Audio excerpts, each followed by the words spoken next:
जामखेड शहरातील पारनेर तालुका सैनिक सहकारी बँकेच्या ठेवीदारांनी अफवांवर विश्वास ठेवू नये। आपल्या ठेवी सुरक्षित आहेत।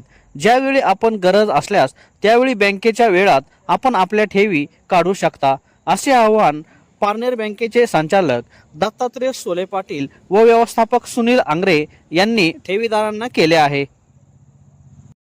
सैनिक सहकारी बँकेचा सध्याचा संचालक दत्तात्रय नामदेवराव सोले पाटील असे आवाहन करतो की या ठिकाणी ज्यांना ठेवीदारांना पैसे लागत असतील त्यांनी बँकेच्या वेळी 10 ते 4 वाजेपर्यंत पैसे घेऊन जाण्यास हरकत नाही। आमच्यावर विश्वास असेल तर बँकेत पैसे तुम्ही ठेवू शकता। आमचं कर्ज वाटप हे इथं 30 ते 40 कोटी रुपये मार्केटमध्ये आहे जामखेडच्या, आणि आज जर ठेवी म्हणलं तर 20-25 कोटी रुपये आमच्याकडे आहेत। तरी पण आम्ही ज्या वेळेला आम्ही फाईल बनवतो त्यावेळेला शासकीय कर्मचारी आणि मॉर्गेज शिवाय लोन देत नाही।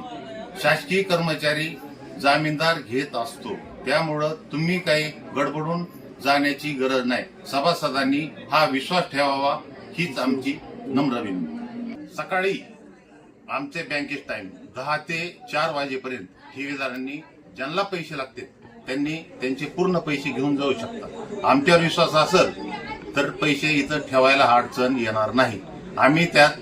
आम्ही सक्षम आहोत। आमच्या ब्रँचेस आहेत, काय अडचण नाही। पैशाची व्यवस्था आम्ही पूर्ण केलेली आहे। ठेवीदारांनी फक्त अफवेला बळी न पडता ह्याच्यात जरा ठेवीदारांनी बी सहकार्य थोडं केलं पाहिजे, कारण की आमचे त्यांचे ऋणसंबंध 20-25 वर्षापासून आहेत। आम्हाला बी ठेवीदारांचं नुकसान होऊ नये असं नेहमीच वाटतं, आणि पुढे बी वाटणार आहे। त्यांचे पैसे त्यांना जर लागत असतील तरच न्यावे। यातून एक स्वीकृतदर्शी तुम्हाला एक सांगण्यात मला समाधान वाटत की ज्ञानराजा ही मार्केटमध्ये पैसे त्यांनी दिले नाही कुणाला, ठेवी गोळा केल्या। पण आज आमच्या 30-40 कोटी रुपये आमची मार्केटमध्ये आहेत जामखेड शहरात, आणि ठेवी ह्या 24 किंवा 25-26 कोटी रुपये आहेत। तर त्यामुळं आम्हाला ठेवीदारांना पैसे देण्याची काहीच अडचण नाही आम्हाला आज, कारण की आमच्याकडं आत्तापर्यंत आज ताग आहेत 58 कोटी रुपये वाटप करू शकतो।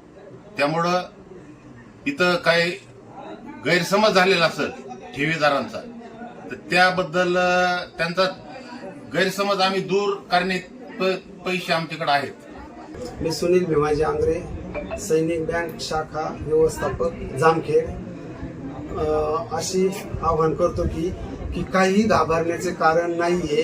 ही निष्कारण अफवा उठलेली आहे, आणि अफवेमुळं हे लोक आमच्याकडे येते। जरी आमच्याकडे सर्व लोक येत असले तर प्रत्येकाचं पेमेंट आम्ही देत आहे आणि देणार आहोत।